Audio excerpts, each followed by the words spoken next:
본문은 하나님이 아수르 왕 산헤립의 침략에서 히스기야 왕과 유다를 구원한 이야기입니다.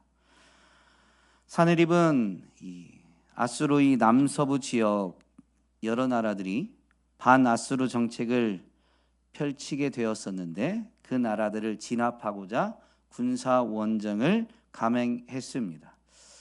이 본문의 이야기는 세 번째 원정에서 이제 예루살렘 성까지 포위하고 함락하고자 했던 사건인데요. 이미 두 번의 원정이 있었습니다.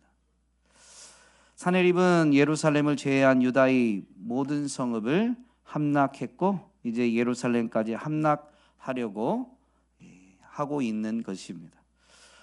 본문은 그러한 산헤립의 공략, 침략에 대해서 히스기야가 보인 대응, 성벽을 보수하고 또 성벽 밖에 있는 물의 근원을 가로막고 그 물을 성 안으로 지하로 수로를 파서 성 안에서는 식수를 물을 확보하는 이런 준비를 한 대응과 무엇보다도 영적인 대응, 백성들에게 하나님만 의지하고 신뢰할 것을 당부함으로 인해서 이 본문에 있는 이야기를 보면 아수르 왕 산헤립이 신하들을 보내서 특별히 열왕기의 기록을 보면 랍사게라는 인물이 대표가 되어서 이제 성을 포위한 채 산헤립의 편지를 읽고 왕의 말을 전하게 되는데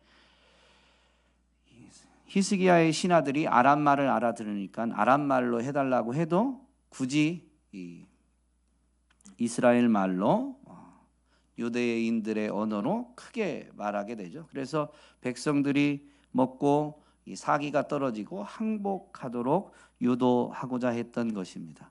그런데 어쨌든 백성들은 영적으로 이 전쟁을 준비했던 히스기야의 당부대로 하나님을 끝까지 신뢰하고 히스기야의 말을 지키고자 함으로 인해서 결국엔 히스기야와 이사야 또 그들을 신뢰한 유다 백성들이 한마음 한뜻이 되어서 하나님을 의지함으로 하나님께서 응답해 주신 기도의 응답으로 이 아수르 군대를 물리치게 되었음을, 그리고 아수르의 산헤립은 망신만 당한 채 고국으로 돌아갔다가 친자식들에 의해서 살해당했음을 기록하고 있습니다. 이 부분을 보면 산헤립이 망신을 당하고 돌아간 것 자체도 이미 하나님의 심판임을 알 수 있는데요. 그가 그 고국 땅에서 친자식들에 의해서 살해당한 것은 분명히 하나님의 심판임을 우리로 하여금 깨닫게 해줍니다. 또한 하나님이 기도의 응답에서 보낸 천사 하나에 의해서 아수르의 18만 5천의 군대가 전멸하게 된 것은 아수르를 향해서는 심판이지만 히스기야와 유다 백성들을 향해서는 전적인 하나님의 구원임을 분명히 되새기게 해줍니다. 우리는 이 본문에서 하나님이 어떤 분이신지 분명히 묵상하며 되새길 수 있는데 여호와는 이스라엘을 건지시는 구원의 하나님이시다라는 것입니다.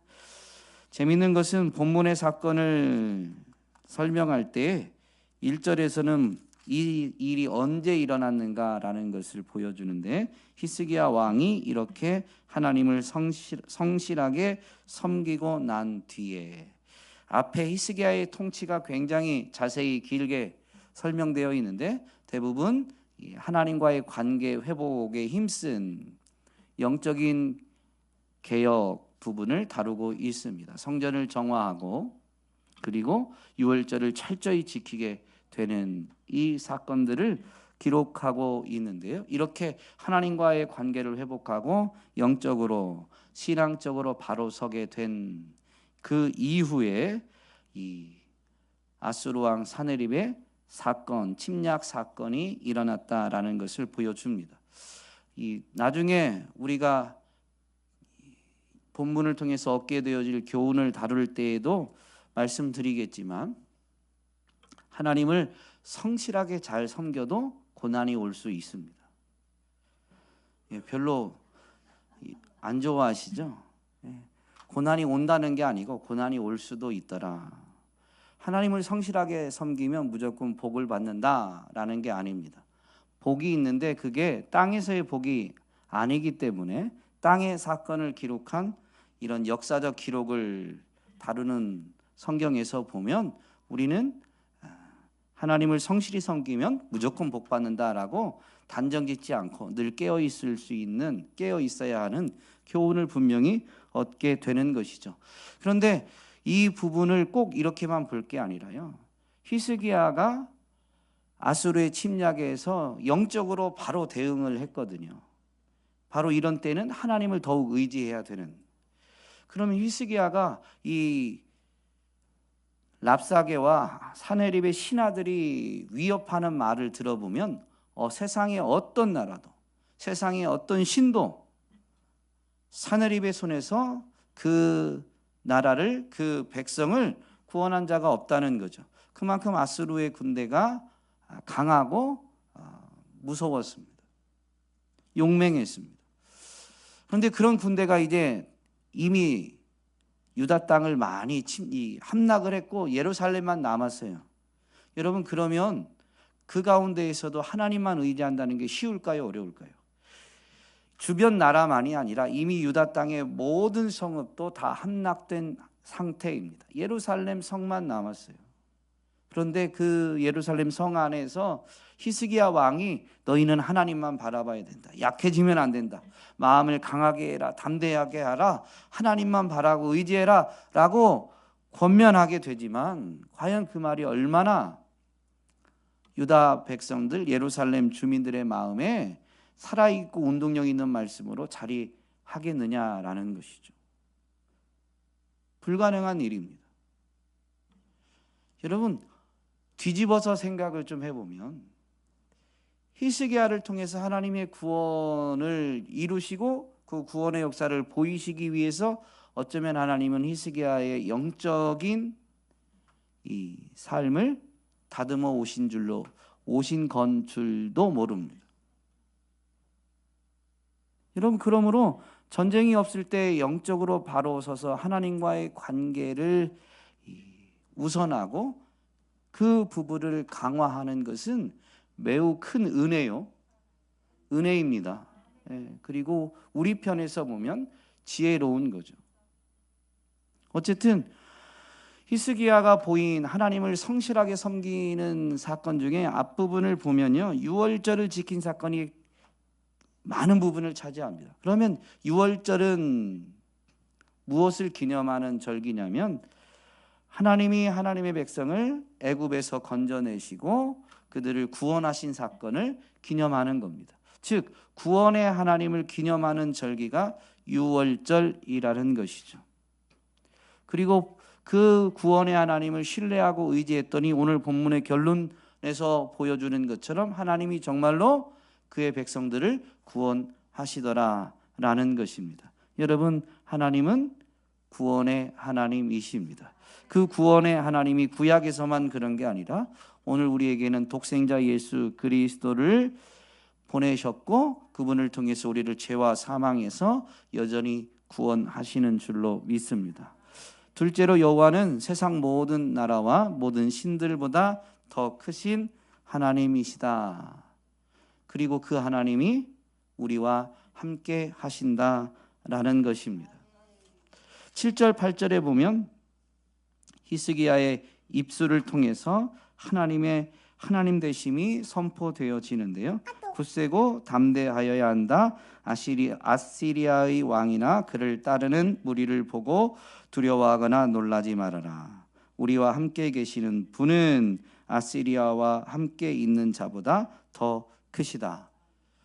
이 이후에 사네립의 신하들이 이미 일어난 사건을 언급하면서 세상 어느 나라가 어느 신이 사네립의 손에서 건져냈느냐. 그런데 지금 히스기야는 그 사네립보다 하나님이 더 크시다라고 말하니 여러분, 하나님은 세상 모든 나라보다 모든 신들보다 더 크신 분이시요 그분은 우리와 함께 하시는 하나님이시다라는 것입니다. 그런데 그 함께 하시는 하나님, 그 크신 하나님이 우리가 일상일 때는 잘 발견 못하는 것 같아요. 우리가 잘 그 하나님을 보지 못하는 거죠. 함께 하시는데 보지 못할 뿐이에요. 그러면 연약한 우리는 주로 그 하나님을 언제 보게 될까요? 내 힘으로 물리칠 수 없는 대적을 만났을 때, 내 힘으로 해결할 수 없는 일을 부딪혔을 때, 고난 중에 우리는 우리와 함께 하시는 하나님을 발견하게 됩니다. 그래서 참 목사가 정말로 하나님 앞에서 정직하게 목회하기가 어려운 것 같아요. 무슨 얘기냐면요, 여러분, 제가 여러분들에게 주일 예배 때 이 축도하기 전에 기도할 때, 하나님 오늘 예배드린 모든 사람들이 한 주간 동안 고난 찐하게 받아가지고 고난 가운데 계신 하나님 만나게 해주십시오, 이렇게 기도하면 벌써 아멘 아무도 안 하시잖아요. 참 어려워요. 우리 이 연약함이 고난 앞에서야 시선을 돌리기도 하고, 그럼에도 불구하고 하나님 우리와 함께 하신다는 것을 그때 발견하게 되다 보니, 여러분, 목회하는 목사가 여러분을 위해서 가장 힘있게 권면하고 또 기도로 도와야 될 부분이 뭐예요? 하나님을 바로 알고 그 하나님 안에 거하는 것, 하나님과 동행하는 삶을 놓고 제가 가르치고 권면하고 그것을 축복해야 되잖아요. 고난 받으라고 안 할게요. 아멘을 별로 안 하시는데 그거가 우선이지. 뭐 땅에서 조금 더 부여하고 이런 것만 놓고 제가 목회한다면 사꾼이죠, 사꾼. 영혼은 다 잃어버릴 수 있는데요. 그래서 참 시대가 목회를 하나님 앞에서 정직히 하기가 어려운 것 같습니다. 최근에 어느 가정에서 이제 신방하고 예배드리고 이제 있는데, 제 설교를 들으면 헷갈린다는 거예요. 하나님을 열심히 섬기면 복 받는다고 해주셔야 되는데, 목사님은 열심히 섬겨도 복을 받는 건 아니다, 그러니까 열심히 섬기라는 말인지 열심히 섬기지 말라는 말인지 헷갈린다고 하시더라고요. 참 그러실 수 있다라는 생각이 들었고, 열심히 섬기시면, 그럼에도 불구하고 제가 그렇게까지 말씀하시는데도 복을 받는다라고 단정지어서 말할 수는 없다라고 답변을 드렸습니다. 그거는 그 하나님의 절대 주권이기 때문에 그러실 수도 있고 아닐 수도 있는 건데, 그렇게까지 표현을 했다고 제가 그분 듣기 좋으라고 그냥 넘어간다면 올바르게 가르치는 게 아니니까. 근데 이제 금요 기도에 오신 분들은 그래도 복 받을 확률이 훨씬 큽니다. 그렇다라고까지는 저는 아직도 단정지어서 선포할 수는 없어요. 그런데 정말로 하나님 사랑하고 자원함과 즐거움으로 하나님을 섬기신다면 복 받을 확률이 크죠. 네. 어쨌든 우리는 참 이 믿음의 연약함 때문에 고난 속에 있을 때 하나님을 발견하기가 쉽죠. 그걸 가장 잘 보여주는 성경의 사건이 있는데요, 다니엘의 세 친구인 사드락과 메삭과 아벳느고의 사건입니다. 느부갓네살 왕이 금신상을 만들어 놓고 절하라고 했는데, 이 다니엘의 세 친구가 절하지 않았어요. 그런데 느부갓네살 왕이 다니엘도 매우 중요하게 여기고, 근데 다니엘이 이제 총리니까 어쩌면 그 일을 행한 그때 그 자리에 없었을 수도 있겠죠. 어쨌든 성경의 기록은 사드락과 메삭과 아벳느고의 초점이 있습니다. 이들이 절을 하지 않으니까 다른 신하들이, 시기하는 신하들이 분명히 알렸을 거고, 왕은 다니엘과 이 친구들을 다 아끼니까 한 번 더 기회를 줍니다. 원래는 직길 처분해야 되는데 또 기회를 줍니다. 지금이라도 절하면 없는 것으로, 앞의 행동에 대해서 없던 것으로 하겠다는 거죠. 그런데 이 다니엘의 세 친구가 어떻게 해요? 절하지 않아요. 왕이시여, 우리가 절할 수 없습니다. 우리가 섬기는 하나님이 우리를 이 풀무불에서도 구원하실 것이지만 그리 아니하실지라도 우리는 왕의 신상 앞에 절할 수 없습니다. 하나님이 분명히 구원의 하나님이에요. 그런데 그 구원하시는 하나님이 우리가 던져져서 풀무불에 탈지라도, 풀무불에 우리 몸은 탈지라도 그것이 우리를 구원하지 못하는 건 아니라는 거죠. 여러분, 하나님의 구원이 우리 입맛을 맞추는 구원이 아닙니다. 그렇게 말한 거예요. 그러면서 절할 수 없다. 그리 아니하셔도 우린 절하지 않겠다라고 합니다. 그래서 이제 왕이 진노해서 불을 더 뜨겁게, 원래보다 더 뜨겁게 하고 새 친구를 풀무불에 던지게 됩니다. 그리고 났는데 이런 대목이 있어요. 다니엘서 3장 24절부터인데요. 이게 느부갓네살 왕이 하는 말만 모아놨습니다. 우리가 묶어서 화덕 불 속에 던진 사람은 셋이 아니더냐? 보아라, 내가 보기에는 네 사람이다.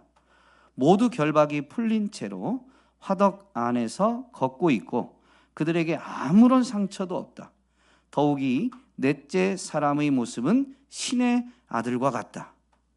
느부갓네살 왕이 활활 타는 화덕 어귀로 가까이 가서 소리쳐 말하였다. 가장 높으신 하나님의 종 사드락과 메삭과 아벳느고는 이리로 나오너라. 그러자 사드락과 메삭과 아벳느고가 불 가운데서 나왔다. 불 가운데 있을 때는 네 사람이었습니다. 네 번째 사람은 신의 아들과 같았어요. 그 신의 아들과 같은 분이, 이 사람 하나님이죠. 하나님이 그들과 함께 하시는 그 모습이, 그 가운데 있는 모습이 사람의 모습처럼 보인 거예요. 다른 사람들에게도. 그분으로 인해서 이 셋이 타 죽어야 되는데 타지도 않고 결박은 풀린 채 안전하더라라는 거죠. 불 바깥에서 안전한 게 아니에요. 불 속에서 안전한 거예요. 그런데 이게 다른 사람들 눈에 보이는 거죠. 여러분, 우리가 하나님을 보여주는 방법은 물론 이 땅에서 말하는 복도 하나님이 주신 복임을 알고 복을 받아 누려서 이거 하나님이 주셨습니다 라고 말하는 것도 중요합니다만, 그런데 세상은 그런 것 가지고는 하나님을 하나님으로 인정하지는 않습니다. 여러분이 일이 잘 되고 출세하고 돈도 많이 벌고, 그런데 여러분이 아무리 하나님이 우리의 가정에 내게 복을 주셨다라고 말해도 여러분, 하나님 모르는 사람이 그런 말을 듣고 와, 하나님 짱 멋지다, 나도 그 하나님 믿고 싶다라고 말하는 경우를 경험해 본 적이 있으세요? 그렇게 많지 않아요. 너 운 좋다, 그래 너 복 받았다, 너 참 운 좋다라고 말하지 그런 걸로 하나님 잘 인정하지는 않습니다. 그런데 남들이 봐도 불 가운데를 지나는데 안전해요, 평안해요. 그런 모습을 보면 땅의 기준과는 전혀 다른 모습. 넌 도대체 어떻게 그럴 수 있느냐? 사람 눈에 보이지 않을 때 나도 힘들고 어렵지만 이 힘들고 어려운 것 때문에 하나님께 기도하면 하나님이 함께 해주신다는 말씀 붙들게 해주시고, 그래서 참 손에 만져지는 건 아니지만 나 혼자인 줄 알았는데 너무 힘들고 외로운 것 같았는데 하나님이 함께 해주신다니까 그래도 내가 버틸 힘이 조금 나고 웃을 여유도 좀 생기더라. 그러면 여러분, 보이지 않았던 그 분이 그들 눈에도 이제 보여지게 되는 거죠. 그걸 성경이 명확히 가르쳐 주고 있는 것입니다. 오늘 우리는 하나님이 우리 가운데 함께 하심을 분명히 신뢰할 수 있어야 되겠습니다. 히스기야는 그걸 믿었어요. 그래서 그 하나님을 바라보았어요. 그리고 그의 믿음의 권면이, 고백이 예루살렘 주민들에게도 그대로 전달되어져서 랍사게가 아무리 유단말로 위협하고 협박하고 미혹해도 예루살렘 주민들이 한결같이 하나님만 바라면서 강하고 담대하게 이 위기를 맞설 수 있고 인내할 수 있고 넘어갈 수 있었던 것이죠. 오늘 저와 여러분의 삶에 그런 믿음의 복이 누려짐으로 말미암아 함께 하시는 하나님으로 승리를 간증하게 되기를 주님의 이름으로 축복합니다. 본문을 통해 교훈을 얻게 되는 것, 하나님을 성실하게 섬겨도 고난이 찾아올 수 있다라는 것입니다. 욥도 그러했고 다윗도 그러했습니다. 우리는 그들의 삶의 결말을 알지만 결말에 다 이르기 전에 그들이 고난을 맞이할 때까지 고난받아야 될 이유가 없었어요. 욥은 하나님이 그의 믿음을 자랑하고 싶을 만큼 정말로 정결했고 믿음으로 바로 선 사람이었습니다. 그런데 까닭을 없이 그가 그럴 리가 없다라고 사탄이 하나님께 고소하면서 이걸 시험하게 되죠. 과연 욥이 까닭 없어도 하나님을 섬기겠는가? 그게 욥이 고난받은 이유입니다. 그리고 그것을 한마디로 한 게 뭐냐면 그런 일이 있어도 욥이 입술로 범죄하지 아니하였더라 라고 분명히 우리에게 가르쳐 주죠. 다윗은 그저 양치고 있었는데 하나님의 주권에 의해서 사무엘 선지자를 만나게 되고 그에게 기름 부음을 받았습니다. 그때 기름 부음은 이제 사울을 이을 왕으로 기름 부음 받았지만 정말로 하나님의 영으로도 감동되어져서 다윗은 더욱 성령의 사람으로 거듭나게 되죠. 일어서게 됩니다. 그래서 이제 다윗이 알려지게 되는데 사울이 악령에 시달리게 되었는데 사울의 신하 중에 하나가 이 수금을 잘 타는 하나님 영에 감동된 사람을 소개하는데 그게 다윗이었고, 그래서 사울이 악령에 시달릴 때 다윗이 수금을 연주하면 사울이 악령의 괴롭힘에서 벗어나게 되었습니다. 사울에게 다윗은 골리앗을 물리친 사건도 마찬가지지만 유익을 가져다 준 어쩌면 꼭 필요한 사람이었습니다. 그런데 골리앗을 물리친 사건으로 인해서 사울이 시기와 분노에 질투에 사로잡히게 되자 어떻게 돼요? 그 뒤로 생명을 위협받습니다. 죽음의 위협을 받게 되고 결국은 도피 생활을 해야만 했습니다. 다윗이 잘못해서가 아니에요. 하나님의 영에 감동되어졌고 하나님의 영의 역사, 악령에 사로잡힌 자를 그 악령의 괴롭힘에서 치유해주는, 해방시키는 이런 일들도 이루게 되는 정말로 선한 일을 행했는데도 불구하고 시기와 질투 때문에 죽음의 위협을 받고 도피 생활을 해야만 했다라는 것이죠. 하나님을 잘 섬겨도 까닭 없는 고난이 오게 되더라라는 것입니다. 그래서 우리는 어떻게 해야 되느냐? 이미 욥의 최후 결말을 다 알고 있고 다윗의 최후 결말을 분명히 알고 있죠.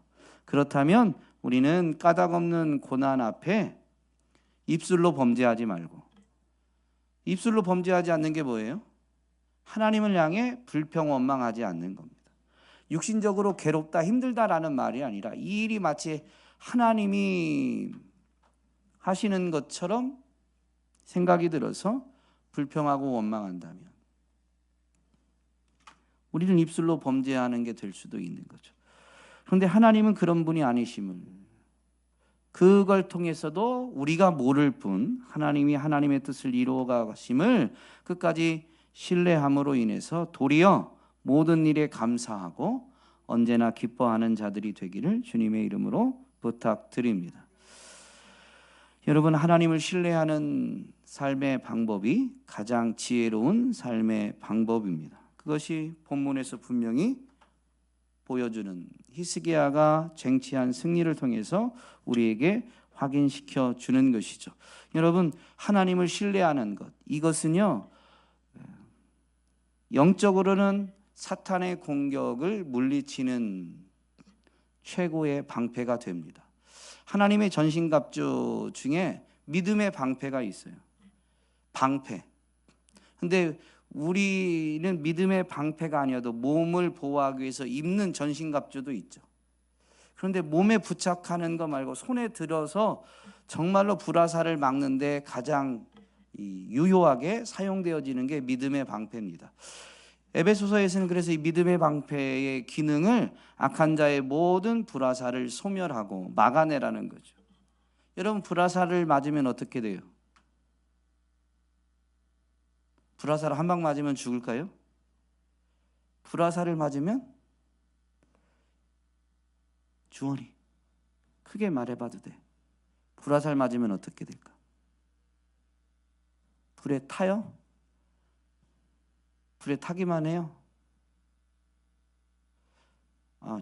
질문이 좀 이상하네요. 불화살을 맞으면 뜨거워요. 뜨거워요. 근데 이게 영적인 거잖아요. 우리 영이, 우리 마음이 뜨거워요. 막 마음이 들끓는다. 여러분, 마음의 평화를 잃고 막 내 마음이 들끓고 있다. 감정적으로든 아니면 정서적으로든 막 요동치고 들끓고 있다. 여러분, 나도 모르는 사이에 불화살 맞은 거예요. 지난주 말씀과 주일 말씀과 연결해서 보면 여러분, 우리가 평안이 없는 건 뭐가 없는 거다? 믿음이 없는 거다. 조금 강하게 극단적으로 표현해서 분명히 말씀드렸습니다. 믿음의 방패를 내가 어디다 두고 그냥 불화살 맞은 거죠. 여러분, 하나님을 신뢰하는 것이 성경이 말하는 참된 믿음이요, 그것만이 악한 자의 모든 불화살을 막아낼 수가 있습니다. 여러분, 그 하나님을 신뢰하면서 우리가 삶의 자리에서 이 까닭 없는 고난, 이해되어지지 않는 일들이 막 내 삶에 일어나도 하나님이 이것을 합력하여 선을 이루신다. 불꽃 가운데 내가 들어가도 하나님이 여기서 나를 구원하신다. 그 하나님을 신뢰한다면 불꽃 가운데 들어가도 구원해 주시니까 들어가는 게 물론 쉽지는 않지만 정말로 신앙적으로 타협하고 금신상에게 절할 수밖에 없는 이유는 되지 않는 거죠. 눈에 막 불꽃이 활활 타오르는데 거기에 던져진다는 게 번지점프를 즐기는 사람처럼 뭐라고 해야 될까요? 즐겁게 할 수 있는 일은 아니겠지만 하나님의 구원하심, 하나님을 신뢰하면 못할 일이 아니다라는 겁니다. 그러므로 오늘 우리는 히스기야와 이사야처럼 믿음을 떨어뜨리려는 세상의 사단의 모든 이 소리들, 괴계들, 간사한 계략들 앞에서 정말로 하나님을 찾아야 됩니다. 보낸 서신을 가지고 성전에 올라가고 하나님 앞에 내려놓듯이 내 귀에 들린 그 소리들 가지고 하나님 앞에 가지고 가서 하나님, 이것 때문에 제가 참 속상하고 제 마음이 요동치려고 합니다. 하나님, 믿음 약한 저를 도와주십시오. 여기서 저를 지켜주십시오. 건져주십시오. 하나님이야말로 우리의 방패가, 반석이, 요새가, 산성이 되십니다. 그냥 찬양할 때만 사용하는 멋들어진 표현이 아니라 생명력 있고 능력 있는 정말로 살아있는 말씀인 것입니다. 여러분, 항상 기도하고 낙심하지 않음으로 하나님의 구원과 승리를 간증하게 되기를 주님의 이름으로 축복합니다.